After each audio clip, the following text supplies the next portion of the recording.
Must know JavaScript series में आपका स्वागत है। इस सीरीज में मैं वैसे कंसेप्ट या टॉपिक को आपको इंट्रोड्यूस कराऊंगा या समझाऊंगा जो एक प्रोग्रामर या डेवलपर को जानना होता है जावास्क्रिप्ट के बारे में, अगर वो वेब एप्लीकेशन की ओर काम कर रहे हैं या फिर वेब एप्लीकेशन की ओर जाना चाहते हैं।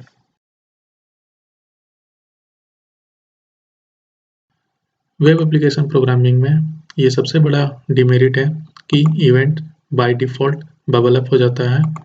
इसका मतलब ये हुआ कि अगर हम नेस्टेड एलिमेंट लेंगे तो चाइल्ड एलिमेंट में हमको कोई ऑपरेशन चाहिए, तो वो ऑपरेशन तो होगा चाइल्ड एलिमेंट में, बट पेरेंट एलिमेंट में भी वही ऑपरेशन होने लगेगा।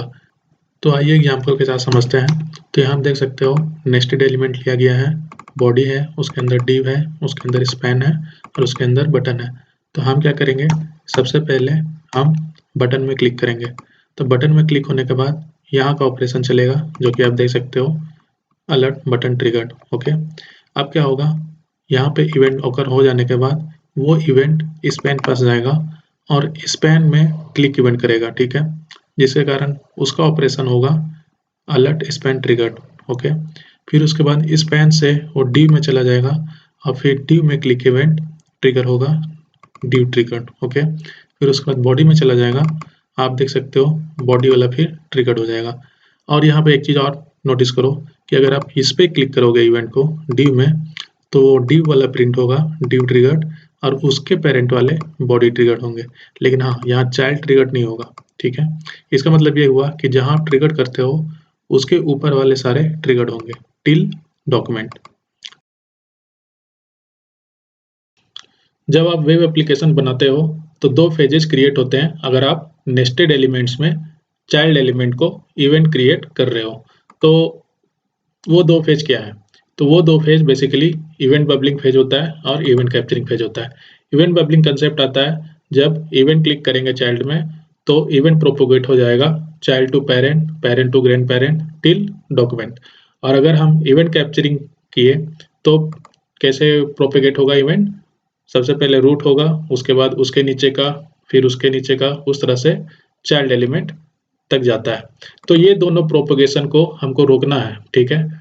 इवेंट प्रोपेगेशन को रोकने के लिए हम स्टॉप प्रोपेगेशन का यूज करते हैं। तो चलिए जानते हैं इवेंट स्टॉप प्रोपेगेशन का सिंटैक्स कैसे लिखा जाता है। तो यहाँ पे आप देख सकते हो इवेंट जो ट्रिगर किया चाइल्ड एलिमेंट में, अब उस इवेंट को स्टॉप प्रोपेगेशन मेथड में अगर आप डाल दिए तो क्या होगा कि नहीं इवेंट बबल अप कर पाएगा और नहीं इवेंट कैप्चर हो पाएगा, ठीक है।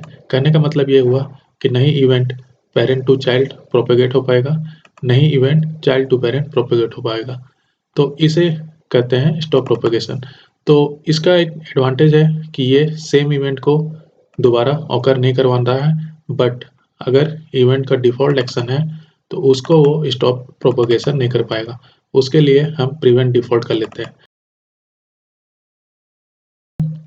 वेब एप्लीकेशन प्रोग्रामिंग में स्टॉप प्रोपेगेशन का बस यही रोल है कि नेस्टेड एलिमेंट्स में अगर चाइल्ड में इवेंट क्लिक हो रहा है तो उसको हम प्रोपेगेट दूसरे एलिमेंट्स में नहीं कराएंगे। तो एग्जांपल के साथ समझते हैं स्टॉप प्रोपेगेशन क्या होता है। तो यहाँ आप देख सकते हो कि सबसे पहले ऑर्डर फंक्शन लिया, ठीक है, ऑन क्लिक किया, फिर हम एक इनर फंक्शन ले रहे हैं, ठीक है, और ऑन क्लिक कर रहे हैं। तो यहाँ आप देख सकते हो एक पेरेंट डिव है, एक चाइल्ड डिव है। अब हम क्या किए, दो अलग फंक्शन लिए, एक इनर फंक्शन लिए, एक आउटर फंक्शन लिए। तो अभी हम स्टॉप प्रोपेगेशन कॉन्सेप्ट नहीं लगा रहे हैं। तो यहाँ आप देख सकते हो कि सबसे पहले अगर यहाँ पे क्लिक किए तो यहाँ पे अलर्ट आएगा इनर डिव, लेकिन क्योंकि आप क्लिक किए हैं चाइल्ड में तो ये इवेंट प्रोपेगेट हो जाएगा पेरेंट में भी, तो ये भी आउटपुट आएगा आउटर डिव, ठीक है। तो इससे बचने के लिए क्या करते हैं कि अगर चेकबॉक्स जो है यहाँ पे आप देख सकते हो कि चेकबॉक्स अभी अनटिक है, अगर हम इसको टिक कर दिए तो एक नया कंडीशन चेक करेगा जो कि आप देख सकते हो चेक्ड। अगर चेक्ड है तो हम देखिए इवेंट में स्टॉप प्रोपेगेशन लगा दिया है। इसका मतलब ये हुआ कि अगर आप अब इस इवेंट को क्लिक करोगे तो ये भी ट्रिगर करेगा, ठीक है, और ये ट्रिगर करने के बाद वो इवेंट को स्टॉप कर देगा आगे का फंक्शन को एग्जीक्यूट करने के लिए। तो यहाँ आप देख सकते हो कि स्टॉप प्रोपेगेशन बेसिकली क्या कर रहा है, इवेंट बबलिंग होने से बचा रहा है। वेब एप्लीकेशन प्रोग्रामिंग में कभी-कभी एक ऐसा भी सिनेरियो होता है जिसमें कि आपको एक फंक्शन को हमेशा कॉल करना रहता है कुछ इंटरवल में। फॉर एग्जांपल हम पेज को रिफ्रेश करा रहे हैं हमेशा 5 सेकंड बाद, तो कैसे करोगे? उसके लिए सेट इंटरवल का कंसेप्ट लाते हैं, जो कि एक फंक्शन कॉल करेगा और हमेशा 5 सेकंड में उस फंक्शन को एग्जीक्यूट करेगा और उस फंक्शन के अंदर हमेशा एक सिनेरियो लिखते हैं जिसमें कि पेज रिफ्रेश होता है। आइए एग्जांपल के साथ समझते हैं कि आप देख सकते हो एक एलिमेंट लिया गया है गेट एलिमेंट बाय आईडी करके। फिर उसके बाद आप देख सकते हो एक सेट इंटरवल लिया गया है, एक कॉलबैक फंक्शन लिया गया है और एक 5000 मिलीसेकंड का इंटरवल लिया गया है। तो ये क्या करेगा? बेसिकली 5000 मिलीसेकंड में हमेशा ये इस फंक्शन को कॉल करेगा और उसके अंदर का पार्ट को एग्जीक्यूट करेगा। यहाँ हेलो जेएस बार बार एग्जीक्यूट होगा और इनर एचटीएमएल में एलिमेंट का चला जाएगा। अब नेक्स्ट आप देख सकते हो कि कॉलबैक फंक्शन यूज हुआ 5000 मिलीसेकंड में और कॉलबैक फंक्शन हम एग्जीक्यूट कर रहे हैं इन द सेम वे जैसे कि हम इसमें एग्जीक्यूट किए। अब क्लियर इंटरवल का काम क्या रहता है? तो क्लियर इंटरवल क्या करता है कि जब हमको सेट इंटरवल को क्लोज करना है, ठीक है, तब हम क्लियर इंटरवल कर देते हैं। तो उसके लिए क्या करते हैं, सेट इंटरवल का जो आईडी है वो हम ट्रैक करेंगे और उस आईडी को हम क्लियर इंटरवल के थ्रू क्लोज कर देंगे। उसके बाद आप सेट इंटरवल का यूज नहीं कर सकते हो, हर एक 5000 मिलीसेकंड में इसको एग्जीक्यूट नहीं कर सकते हो। कभी-कभी वेब एप्लीकेशन बनाते समय एक सिनेरियो क्रिएट होता है जिसमें कि आप मल्टीपल फंक्शंस को कुछ डिले बाद जैसे कि 5 सेकंड, 5 मिनट्स, 5 आवर के बाद एग्जीक्यूट कराना चाहते हो। तो कैसे करोगे? तो उसको एग्जीक्यूट करने के लिए सेट टाइम आउट का यूज होता है, जो बेसिकली एक एसिंक्रोनस फंक्शन है और वो कुछ समय डिले के बाद उस पर्टिकुलर कॉलबैक फंक्शन या कोई भी फंक्शन को एग्जीक्यूट कराता है। तो चलिए एग्जाम्पल सही समझते हैं। तो यहाँ आप देख सकते हो एक बटन एलिमेंट लिया, ये बेसिकली इवेंट हैंडलर फंक्शन है, ठीक है। तो click function event handler function होता है। तो यहाँ पे एक वेरिएबल क्रिएट किया थ्रू लेट, उसके बाद क्लिक फंक्शन जो इवेंट हैंडलर फंक्शन है वो कॉल हो रहा है और यहाँ पे देख सकते हो सेट टाइम आउट एक लगाया गया है जिसमें कि कॉलबैक फंक्शन एक फंक्शन है वो एग्जीक्यूट कर रहा है 5000 मिलीसेकंड के बाद, ठीक है, और उसे स्टोर कर दे रहा है टाइम आउट में। तो यहाँ पे कॉलबैक फंक्शन कॉल हुआ, यहाँ देख सकते हो अलर्ट हेलो जेएस यूज किया। तो ये एग्जीक्यूट कब होगा? ये एग्जीक्यूट बेसिकली 5000 मिलीसेकंड के बाद होगा। अब नेक्स्ट आते हैं क्लियर टाइम आउट, ठीक है। ये बेसिकली क्या है कि 5000 मिलीसेकंड के अंदर अगर आपको एग्जीक्यूशन स्टॉप करना है सेट टाइम आउट का, तो हम क्लियर टाइम आउट लगा देते हैं। तो बेसिकली करना क्या है, सेट टाइम आउट एक लेना है, ठीक है, कॉल एक फंक्शन है 5000 मिलीसेकंड है, ये बेसिकली स्टोर कर देना है सी टाइम आउट वेरिएबल में। अब ये सी टाइम आउट वेरिएबल में क्लियर टाइम आउट को लेके फंक्शन को आईडी प्रोवाइड कर देना है, जिससे क्या होगा 5000 मिलीसेकंड के अंदर ही आप इसको स्टॉप कर सकते हो। वेब एप्लीकेशन प्रोग्रामिंग करते समय आपको बहुत सारे यूआरएल विजिट करने पड़ते हैं। तो सवाल यह है कि वो सारे यूआरएल विंडो ऑब्जेक्ट में स्टोर कहाँ होता है? तो विंडो ऑब्जेक्ट के पास अपना एक प्रॉपर्टी होता है जिसका कि नाम है हिस्ट्री। तो जितने भी यूआरएल आप विजिट करोगे ब्राउज़र विंडो में, वो सारे हिस्ट्री में ही ट्रैक होते हैं। तो वो सारे यूआरएल आपको विजिटेड यूआरएल हिस्ट्री में ही मिलेंगे। तो हिस्ट्री बेसिकली विंडो ऑब्जेक्ट का ही प्रॉपर्टी होता है और उस सारे यूआरएल जो विजिट हो चुके हैं ब्राउज़र में यूज़र के थ्रू, वो उसको ट्रैक करता है। तो आइए एग्जाम्पल सही समझते हैं। तो इस पहले सिंटेक्स के बारे में जानते हैं। यहाँ आप देख सकते हैं Windows dot history dot length, ये लगा के सिंटेक्स को लिखा गया है और इस केस में विंडोज़ को नहीं लिखा गया। तो ये दोनों वैलिड है। अब आते हैं इसके प्रॉपर्टीज और मेथड्स कैसे लिखे जाते हैं। तो यहाँ पे देख सकते हो एक मेथड लिया गया है हिस्ट्री डॉट बैक। इसका मतलब ये हुआ कि वो प्रीवियस यूआरएल पेज को लोड करेगा हिस्ट्री लिस्ट से।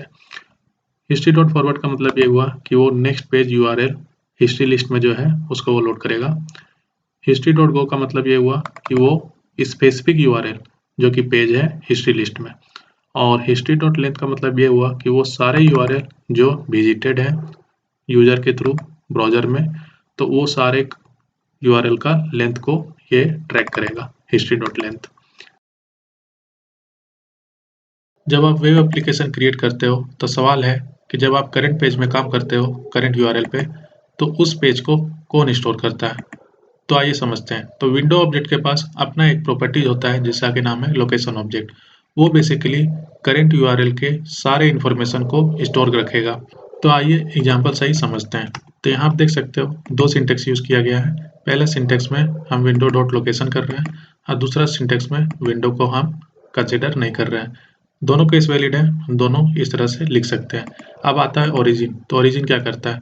ओरिजिन बेसिकली रिटर्न करेगा protocol plus host name plus port number, ये तीनों एक साथ ओरिजिन रिटर्न कर देगा। अब आते हैं इसके मेथड और प्रॉपर्टीज जो लोकेशन ऑब्जेक्ट के हैं।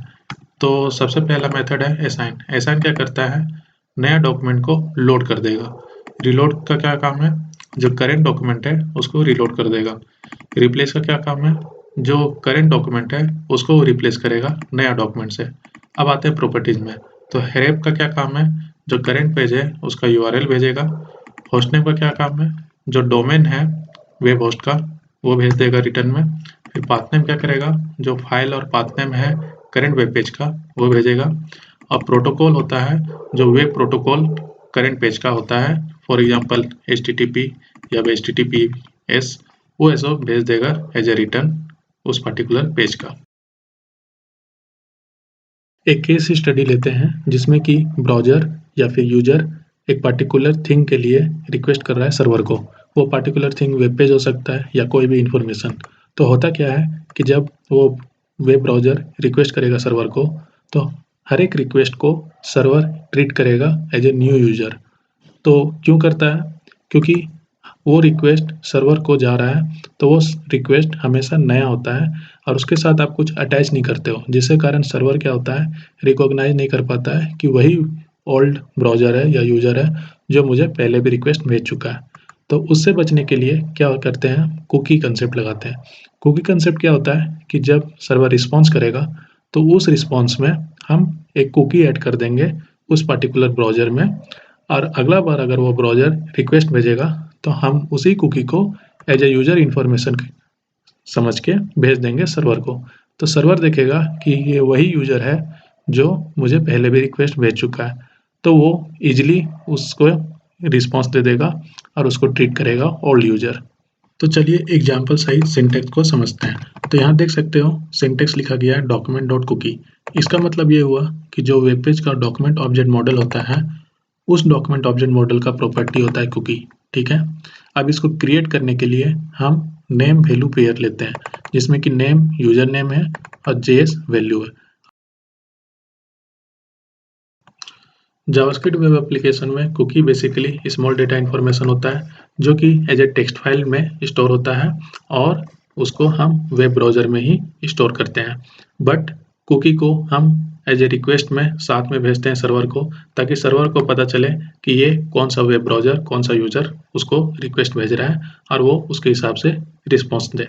तो कुकी को हम डिलीट भी कर सकते हैं, अपडेट भी कर सकते हैं और क्रिएट भी कर सकते हैं। तो चलिए एग्जाम्पल की ओर जाते हैं। तो यहाँ आप देख सकते हो कुकी को क्रिएट करने के लिए हम एक्सपायरेशन डेट भी डालते हैं। ठीक है, उसी के साथ नेक्स्ट में आप पाथ भी डाल सकते हो, जिसमें कि बताया जाता है कि कुकी किस वेब पेज को बिलोंग करेगा। अगर आप पाथ यहाँ डिक्लेयर नहीं किए तो कुकी करंट वेब पेज को डिक्लेयर करता है। अब आगे चलते हैं। तो कुकी को रिट्रीव करने के लिए क्या करते हैं, एक वेरिएबल डिक्लेयर करो और डॉक्यूमेंट डॉट कुकी को उसमें असाइन कर दो। उसी तरह आपको अपडेट करना है कुकी को, तो बेसिकली क्या करना है, यूजर नेम इक्वल टू आप वैल्यू चेंज कर दो और एक्सपायरेशन अपडेट करना है तो डेट अपडेट कर दो। उसी के साथ आपको अगर कुकी को डिलीट करना है तो ज़्यादा कुछ नहीं करना है, बस एक्सपायरेशन डेट पुराना कर दो, जैसे कि यहाँ 10 दिसंबर किया गया है जो पहले 11 दिसंबर था। कभी कभी वेब एप्लीकेशन प्रोग्रामिंग करते समय आपको ब्राउज़र का इंफॉर्मेशन चाहिए होता है। कहने का मतलब ये हुआ कि आपको ब्राउज़र डिटेक्शन करना है और आपको इन्फॉर्मेशन फेच करना है, जैसे कि कुकी इनेबल है कि नहीं ब्राउज़र का, ऐप वर्जन ब्राउज़र का, एप्लीकेशन नेम क्या है ब्राउज़र का। तो ये सारे चीज़ें आपको चाहिए। तो कैसे करोगे, तो विंडो ऑब्जेक्ट के पास अपना एक प्रॉपर्टी है नेविगेटर ऑब्जेक्ट। ठीक है, तो navigator object basically read only property होता है जो कि ये सारे इन्फॉर्मेशन देते हैं जो ब्राउज़र के होते हैं। तो चलिए एग्जाम्पल की ओर चलते हैं। तो यहाँ पे देख सकते हो दो सिंटेक्स यूज़ किया गया है। पहला सिंटेक्स में विंडो डॉट नेविगेटर लगाया गया है और दूसरा सिंटेक्स में सिर्फ नेविगेटर लगाया गया है। एक चीज़ नोटिस करो कि जो नेविगेटर प्रॉपर्टी हो वो बेसिकली विंडो का ही प्रॉपर्टी है। ठीक है, तो दोनों केस वैलिड है। अब नेक्स्ट में देख सकते हो लैंग्वेज। तो लैंग्वेज क्या है, बेसिकली ब्राउज़र का लैंग्वेज रिटर्न किया जा रहा है यहाँ पे। कुकी इनेबल्ड का मतलब हुआ कि ब्राउज़र का जो कुकी है वो इनेबल है कि नहीं इनेबल है, वो एज ए बुलियन रिटर्न करेगा। उसके बाद जियो लोकेशन ऑब्जेक्ट रिटर्न करेगा यूजर लोकेशन का। फिर उसके बाद देख सकते हो ऐप नेम, ये बेसिकली एप्लीकेशन नेम रिटर्न करेगा ब्राउज़र का। उसके बाद ऐप कोड नेम, ये basically application code name return करेगा ब्राउज़र का।